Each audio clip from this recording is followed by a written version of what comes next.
지난주에는 창립 33주년 기념주일을 맞이하여 열왕기상 18장을 설교하였습니다. 엘리야가 여기 있다, 오바댜가 여기 있다, 몬트리올 한인감리교회가 여기 있다. 지난주일 말씀 생각나시나요? 오늘 하나님을 경외하는 법을 배우고 가르치는 우리가 여기 있다. 이 믿음으로 함께 예배하고 또 하나님의 말씀을 듣기를 원합니다.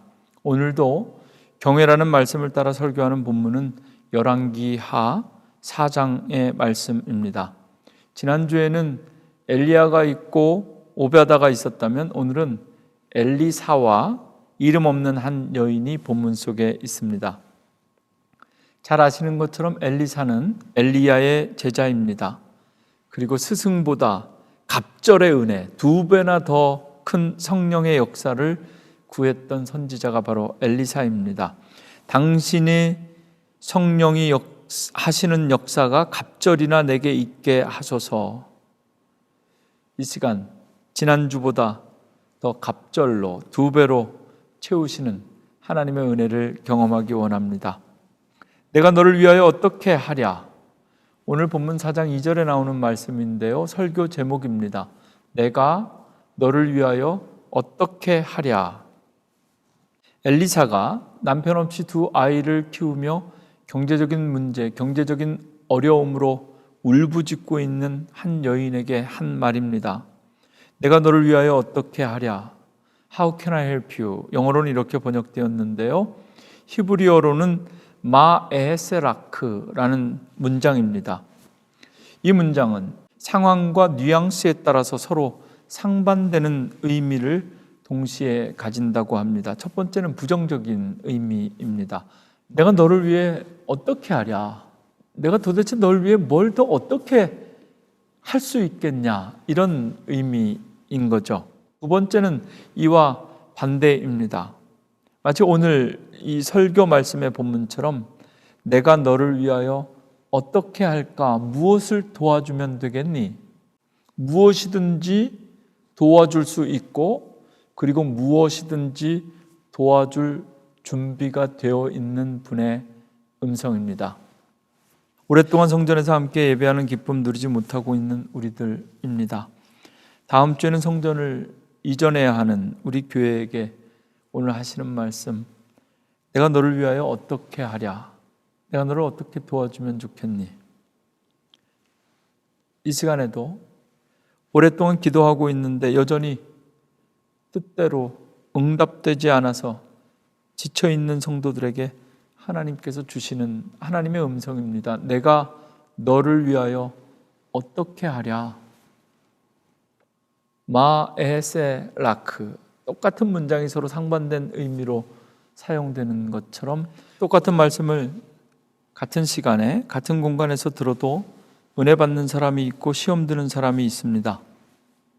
오늘은 특별히 내가 너를 위하여 어떻게 하랴.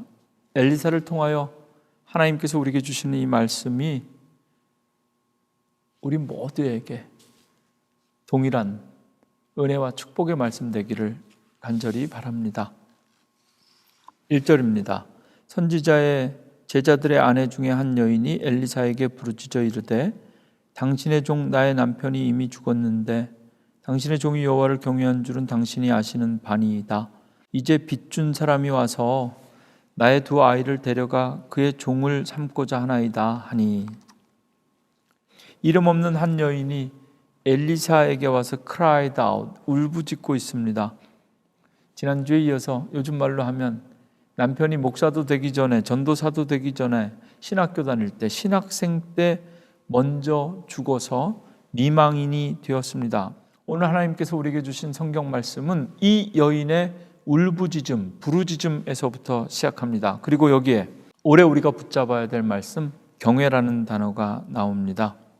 죽은 남편이 엘리사도 인정할 만큼 그렇게 하나님을 경외했던 선지자 후보생이 지금 2 아들과 아내를 남겨두고 먼저 죽었습니다. 이 1절 말씀을 읽으면서 하나님을 경외함을 배우고 가르치기 원하는 우리들에게 하나님께서 오늘 주시는 첫 번째 음성을 함께 나누려고 합니다. 여러분, 하나님 경외하는 믿음으로 살아도 고난은 있습니다. 하나님 경외하는 믿음으로 살아도 여전히 우리는 고난을 경험하게 되고 고난을 만나게 됩니다. 아픔과 고통이 있습니다. 하나님 경외하는 법을 배우고 가르친다고 해서 더 오래 사는 것도 아닌 것 같습니다. 여기 1절 본문 가운데 하나님을 경외했던 그 선지 학교의 후보생이 아내와 아들 둘을 남기고 먼저 죽은 겁니다. 하나님을 경외하는 믿음이 경제적인 문제나 채무를 해결해 주지도 못합니다. 눈앞에서 두 아들이 종으로 팔려가는 것을 봐야 하는 이 한 여인이 지금 엘리사에게 찾아와 울부짖고 있습니다. 정말 힘들고 어려울 때 사람을 잘 찾아가야 됩니다. 아무 데나 찾아가서 울부짖거나 울면 안 됩니다. 이 여인이 돈 갚지 못해서 지금 자식 잃어버리게 생겼는데 빌린 돈 갚기 위해서 돈 많은 사람 찾아가야 될 것 같은데 그렇게 찾아가지 않았습니다. 자식을 살리기 위해서 차라리 그러면 돈 빌려준 사람에게 찾아가서 울며 사정하며 그렇게 얘기했어야 될 것 같은데 이 여인 그렇게 하지 않았습니다. 하나님의 종, 하나님 경외하는 믿음을 누구보다 잘 아는 사람을 찾아갔습니다. 거기서부터 삶의 새로운 기적이 시작됩니다. 하나님 경외하는 법을 배우고 가르쳐야 되는 우리들, 하나님 경외하는 믿음으로 살아도 고난은 피할 수 없다. 하나님 경외하는 믿음은 고난을 피하기 위하여 또는 고난 없이 살기 위하여 우리에게 필요한 것이 아닙니다. 고난을 이기기 위해서 우리에게 필요한 믿음이 하나님을 경외하는 믿음입니다. 고난의 때 고난을 이길 힘이 하나님을 경외하는 믿음임을 오늘 이 말씀을 통해서 우리 모두가 함께 기억하기를 원합니다. 다시 한번 이 오늘 본문 1절 말씀은 돈 빌려주고 돈 갚지 않으면 자식놈들 다 잡아가는 사채업자나 고리대금업자를 고발하는 그런 본문이 아닙니다. 돈 빌려주고 돈 돌려받지 못하면 자녀들을 종으로 데려가는 것은 합법적인 겁니다. 신명기 15장에 기록되어진 모세의 율법입니다. 그리고 이 유대인들의 율법 가운데는 이런 채무에 대한 문제뿐만 아니라 객과 나그네죠. 고아와 과부에 대한 규정도 있었습니다. 추수 후에 남아있는 이삭들은 객과 고아와 과부들이 마음껏 가져올 수 있었습니다. 그리고 11조의 규정 중에서 레위인들뿐만 아니라 이 과부들을 위해서도 사용해야 되는 10의 1조도 정해져 있었습니다. 그러나 오늘 본문 보면 이 당시 상황을 우리가 짐작해 볼 수 있는 거죠. 이 여인의 안타까운 상황을 통해서 채무 관계에 대한 법률과 말씀은 잘 지켜져 있는 것 같은데 가난한 여인에 대한 규정과 말씀은 잘 지켜지지 않았습니다. 하나님을 경외하는 자들이 왜 고난을 당하는가? 하나님이 약해서가 아니라 세상이 악해서 당하는 고난입니다. 법이 없어서가 아니라 법을 지키지 않아서 그렇습니다. 그래서 우리는 하나님을 경외하는 법을 새롭게 배우고 가르쳐야 합니다. 하나님 경외하는 믿음으로 고난 없이 살아가는 것이 아니라 고난 속에서도 고난을 이기며 살아갈 수 있는 성도님들 되시기를 주님의 이름으로 축원합니다. 세상 속에서 세상이 주는 고난과 문제를 이길 수 있는 힘은 오직 하나님만 경외하는 믿음입니다. 나의 남편이 이미 죽었는데 당신의 종이 여호와를 경외한 줄은 당신이 아시는 바니이다. 어떻게 살 것인가? 그리고 또 어떻게 죽어야 하는가? 점점 더 이런 관심이 많습니다. 죽은 후에, 우리가 죽은 후에 무엇을 남길 것인가? 여호와를 경외하는 믿음을 남겨야 합니다. 이름이나 재산을 남기는 것이 아니라 하나님 경외하는 믿음을 남길 수 있는 교회 되기를 한 번 더 주님의 이름으로 축원합니다. 이제 남아있는 본문을 통해서 하나님께서 이 가정을 어떻게 돌보시는지 우리가 함께 살펴보겠습니다. 2절 말씀인데요.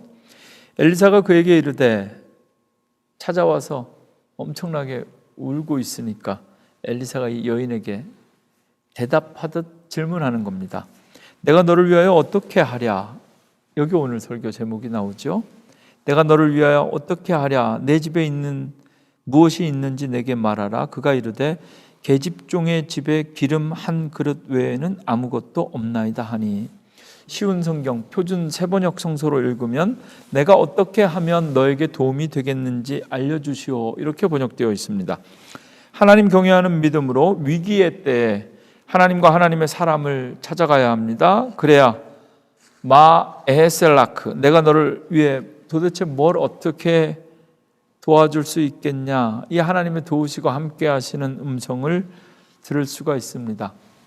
하나님 경외하는 믿음으로 살아가는 사람들에게 하나님께서 들려주시는 하나님의 음성이 바로 오늘 설교 제목이라는 말씀입니다. 하나님 경외하는 법을 모르면 누구를 찾아가든 어떻게 기도하든 마에셀라크, 도대체 내가 너를 위해 더 이상 무엇을 할 수 있겠느냐, 이 음성밖에 들을 수가 없습니다. 엘리사가 이제 묻습니다. 내 집에 무엇이 있는지 내게 말하라. 표준 세번역으로 읽으면 집안에 무엇이 남아있어? 여인이 대답합니다. 기름 한 그릇 외에는 아무것도 없나이다. 이 여인의 대답이 오늘 본문 가운데 참 중요한 대답입니다. 기름 한 그릇 외에는 아무것도 없나이다. 정말 집에 아무것도 없고 기름 한 병만 있을 수가 있을까? 힘들고 어려울 때 큰 문제가 우리 앞에 닥쳐오면 눈앞이 캄캄하다 그러잖아요. 문제가 생기면 문제만 보입니다. 집안에 다른 것은 아무것도 없고 기름밖에 없는데 그것도 아주 조금밖에 남아있지 않다, 이렇게 대답했습니다. 지금부터 개떡같이 대답해도 찰떡같이 응답하시는 하나님의 기적이 시작됩니다. 3절 말씀 보실까요? 이르되 너는 밖에 나가서 모든 이웃에게 그릇을 빌리라. 빈 그릇을 빌리되 조금 빌리지 말고. 이웃 사람들에게 그릇 빌려오라고 말합니다. 조금 한두 개 빌려오는 것이 아니라 빌릴 수 있을 만큼 최대한 많이 빌려오라고 말합니다. 하나님은 우리의 문제나 고통뿐 아니라 우리가 고통 속에서도, 그리고 지금 처해 있는 환경 속에서도 지금 우리가 무엇을 잘 할 수 있는지 누구보다 잘 아시는 분이 하나님입니다. 하나님께 구하고 기도하는 사람들은 기도만 열심히 하는 것이 아니라 여러분, 그릇을 준비해야 됩니다. 준비된 그릇이 믿음입니다. 하나님을 경외하는 믿음 말입니다. 그 믿음만큼 하나님께서 채우시는 겁니다. 기도할 때마다 하나님께서 물으시잖아요. 내가 너를 위하여 어떻게 할까? 어디다 채워주랴? 어디다 부어주랴? 그릇을 준비해야 하나님께서 채우십니다. 엘리야나 엘리사나 기름통에 기름 채우는 건 전공입니다. 그렇죠? 그런데 엘리야나 엘리사가 하는 것이 아니라 이것은 하나님께서 하시는 일입니다. 하나님을 경외하는 법을 배우고 가르치는 것은 하나님께서 마음껏 부으실 수 있는 축복의 그릇을 준비하는 겁니다. 4절 말씀, 너는 내 아들과 함께 들어가서 문을 닫고 그 모든 그릇에 기름을 부어서 차는 대로 옮겨 놓으라 하니라. 5절도 함께 읽겠습니다. 여인이 물러가서 그의 두 아들과 함께 문을 닫은 후에 그들은 그릇을 그에게로 가져오고 그는 부었더니. 4절 5절 말씀 함께 이렇게 읽어보면 이 말씀이 기록된, 그리고 이렇게 지시하고 있는 엘리사의 의도된 두 가지 요청이 보이는데요. 첫째는 두 아들과 함께 하라는 겁니다. 자녀들과 함께 하나님의 축복을 경험하는 것보다 더 좋은 것은 없습니다. 우리가 기도할 때마다 하나님께 뭘 받아서 잘 관리하고 불려가지고 자녀에게 물려주는 교회, 이 교회보다는 자녀들과 함께 같은 자리에서 같은 하나님의 축복을 동시대적으로 경험할 수 있는 교회 되기를 원합니다. 두 번째 요청은요, 문을 닫고입니다. Shut the door. 하나님의 풍성한 은혜를 경험하기 위해서는 하나님과의 은밀한 교제가 필요합니다. 하나님께 찾아가서 울부짖고 기도하고 주님께서 주신 말씀에 순종해서 그릇 빌리러 이 여자가 여기저기 막 뛰어다니잖아요. 빌릴 수 있을 만큼 이웃집마다 빈 그릇은 다 지금 모아오는데요. 사람들이 어떻게 생각했을까요? 이상하지 않았을까요? 이 집이 얼마나 힘들고 어려운지 이웃 사람들이 다 아는데 말이죠. 먹고 살 것도 없는 집이 잔치하는 것도 아니고 뭔 놈의 그릇은 다 저렇게 빌려가냐고 뒤에서 비웃었을 겁니다. Shut the door behind her and her son. 그래서 뒤에서 비웃는 사람들 소리 들으면 안 됩니다. 뒷문을 닫고 하나님 경외하는 믿음으로 끝까지 말씀에 순종하며 살아가는 사람들은 뒷문을 닫아야 됩니다. 그래야 하나님과 교제할 수 있고 사람들의 소리 뒷문을 닫아야 하나님이 보이기 시작합니다. 이상한 데 가서 이상한 기도 배우는 것이 아니라 뒷문 닫고 앞에 계신 주님 바라보며 순종으로 하나님 경외하는 법을 배우고 가르치는 교회가 되어야 합니다. 이 여인은 엘리사의 말씀에 전적으로 순종했습니다. 그릇을 빌렸고 그리고 두 아들과 함께 집에 들어가서 뒷문을 닫았습니다. 그리고 이제부터 빌려온 그릇에 기름을 붓기 시작하는데요. 6절 말씀, 그릇에 다 찬지라.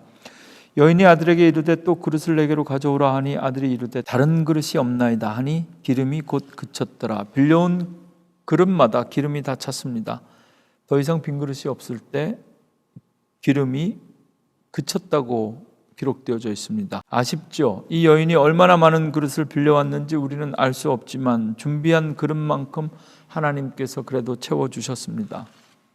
엘리야 때는 극심한 가뭄 속에서 사르밧 땅의 과부가 고통스러워할 때 엘리야 선지자는 기름병의 기름이 마르지 않게 없어지지 않게 해주었는데요. 그런데 여기 이 엘리야의 제자 엘리사 때는 조금 다르죠. 준비한 그릇만큼 채우고 기름이 끊어졌습니다. 더 이상 없다. 이번에는 오늘은 여기까지다. 그만큼만 가지고 가라. 이런 메시지가 아닙니다. 준비한 만큼 하나님께서 충만하게 가득 채워주셨다는 것, 부족함 없이 충만하게 채우시는 하나님의 은혜를 지금 이 한 여인이 두 아들과 함께 경험하고 있습니다. 이제 오늘 본문 마지막 절 읽겠습니다. 그 여인이 하나님의 사람에게 나아가서 말하니 그가 이르되 너는 가서 기름을 팔아 빛을 갚고 남은 것으로 너와 내 두 아들이 생활하라 하였더라. 세상을 살다 보면 배우고 가르쳐주지 않아도 알아서 하는 사람들 많이 있습니다. 그릇마다 기름이 다 차면 스스로 다 알아서 그 기름 팔아서 빚도 갚고 자식들 지키며 잘 살 수 있죠. 문제를 가지고 기도하다가 응답되면 문제만 해결되고 끝입니다. 그런데 하나님 경외하는 믿음으로 살아가는 사람들은 좀 다릅니다. 달라야 됩니다. 이 여인 모든 그릇에 기름이 가득 차고 기름병에 기름이 그치자마자 엘리사에게 다시 달려갑니다. 하나님의 사람에게 나아갔다. 이렇게 7절 말씀에 기록되어져 있습니다. 하나님을 경외하는 사람들은 이것을 배워야 됩니다. 내가 빌린 그릇에 내가 가진 마지막 기름병으로 내 자식들과 내 집에 들어가서 내가 부었다 할지라도 그것이 내 것이 아니요 하나님께서 주신 것임을 기억하는 것. 은혜 주실 때마다 응답 주실 때마다 알아서 팔아먹고 잘 살 수 있지만 그러나 하나님 앞에 다시 찾아올 수 있는 믿음, 하나님께 달려갈 수 있는 믿음, 그것이 바로 하나님을 경외하는 믿음입니다. 그리고 고백합니다. 하나님께서 주셨습니다. 하나님께서 내 잔을 채워주셨습니다. 넘치도록 채워주셨습니다. 그리고 하나님의 음성을 듣는 겁니다. 하나님의 음성, 이 말씀 7절 보면 뭐 특별한 것도 없습니다. 엘리사가 그냥 뻔짜 그 이야기 하는 겁니다. 기름 팔아서 빚을 갚고 남은 것으로 너와 두 아들 잘 살아라.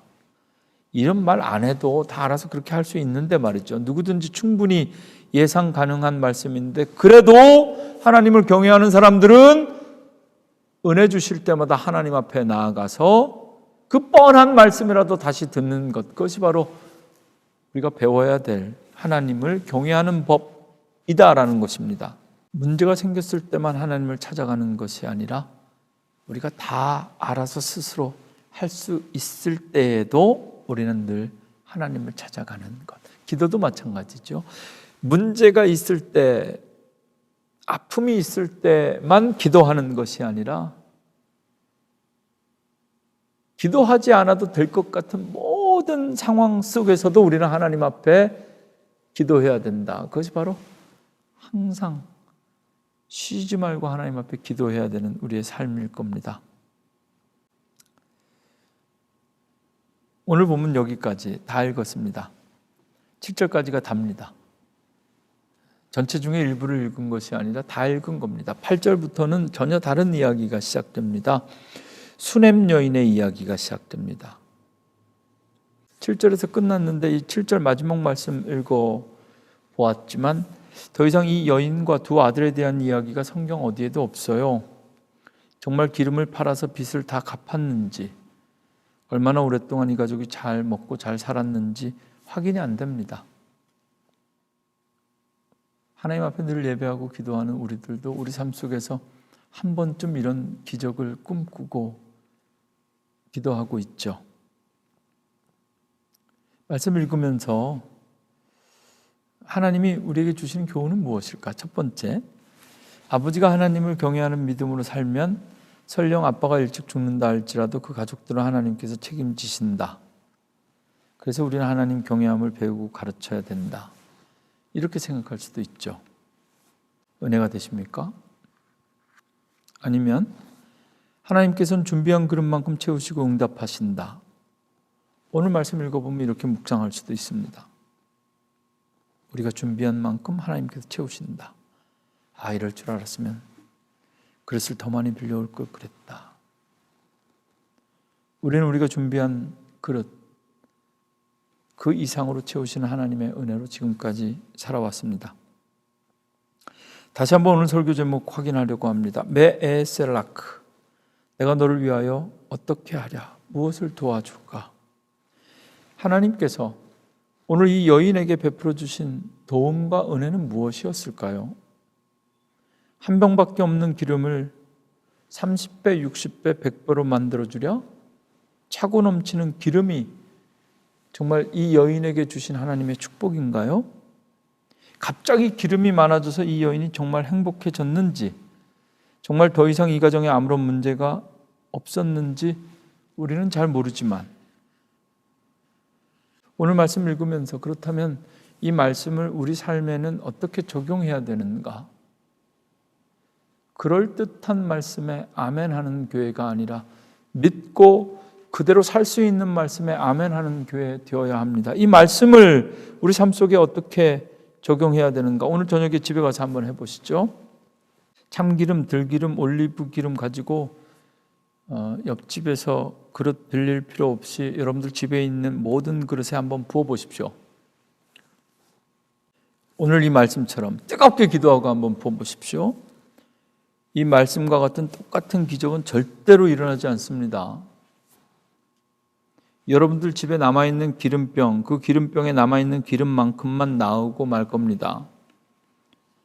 이 여인처럼 한없이 부어지는 그런 기름병의 기적을 바라다가는 다 망하는 겁니다. 말씀을 그렇게 읽고 그렇게 믿고 그렇게 기도하시면 안 됩니다. 반대로 성경 속의 기적들을 다 무시하고 아무리 읽고 들어도 나와 상관없는 기적이다, 내 삶에 도무지 적용될 수 없는 말씀이다, 이렇게 생각해도 다 망하는 겁니다. 은혜 받지 못합니다. 말씀대로 살지 못합니다. 하나님께서 주신 말씀 주실 때마다 그 말씀을 내 삶에 적용할 수가 없습니다. 이 여인의 이야기가 나와 무슨 상관이 있는가? 내가 너를 위해서 어떻게 하랴?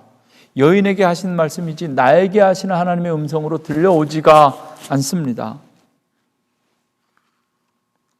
우리의 믿음이 부족해서 그런 것이 아닙니다. 우리의 믿음이 부족해서 이런 마르지 않는 기름과 같은 이런 기적을 체험하지 못하는 것 아닙니다.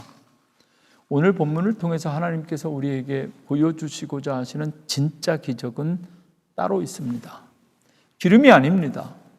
내가 너를 위하여 어떻게 하랴? 내 집에 무엇이 있는지 내게 말하라. 이 엘리사의 요구에 대답하는 여인의 목소리를 다시 한번 들어보셔야 됩니다. 계집종의 집에 기름 한 그릇만 외에는 아무것도 없나이다. 본문 말씀을 통해서 하나님께서 오늘 우리에게 보여주시는 삶의 기적은 빈 그릇마다 차고 넘치는 기름이 아닙니다. 우리 집에 아무것도 없다고 생각했던 여인이 발견한 작은 기름 한 통, 그것입니다. 마지막 남아있는 기름 한 병 가지고 지금 이 여인은 아무것도 할 수 없다고 생각했습니다. 이 기름 가지고 뭘 하겠는가? 지금 당장 내일 모레면 두 아들이 종으로 잡혀가게 생겼는데 이 기름 가지고 아들들을 살릴 수가 있는가? 이 기름 가지고 살면 얼마나 더 먹고 살겠는가? 문제가 너무 크고 감당할 수 없는 상황 때문에 이제는 정말 끝이다. 포기하고 싶은 순간에 내게 없는 것, 내게 부족한 것, 내게 필요한 것, 큰 것, 눈에 잘 보이는 것만 보지 말고 내게 이미 주신 것, 아주 작은 것이라 할지라도 내가 가진 것을 보라는 겁니다. 그래도 아직 내게는 기름 한 병이 남아 있습니다.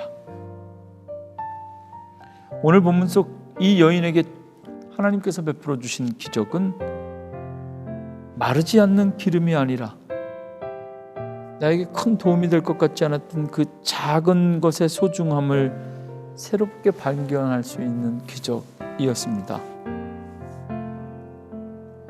이 말씀을 이렇게 이해할 수 있다면, 그리고 우리 삶 속에 적용할 수 있다면, 이 기적은 오늘 밤부터 우리 모두가 함께 경험할 수 있는 기적이라고 믿습니다. 내가 너를 위하여 어떻게 하랴?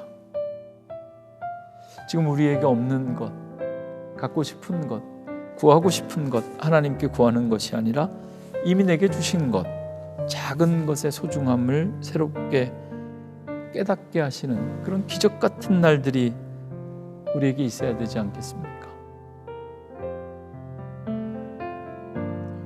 성전을 이전하기 위해서 준비하면서 내가 너를 위하여 어떻게 하랴? 한 번쯤 하나님께서 기적처럼 우리에게 멋진 성전을 허락하시는 꿈을 꾸어본 적도 합니다. 우리에겐 성전이 없습니다. 그러나 오늘 이 말씀 생각하면서 우리에게 없는 것을 보는 것이 아니라 우리에게 남아있는 작은 것, 우리에게 무엇이 있는가? 내가 가진 작은 것, 그 작은 것의 소중함을 새롭게 깨닫게 하시는 것, 그것이 바로 오늘 우리의 삶 속에서 우리가 경험해야 될 기적이라고 저는 믿습니다. 내가 가진 것, 내가 가진 작은 것, 거기에 성령 충만함을 입으라. 오늘 우리에게 주신 하나님의 말씀입니다.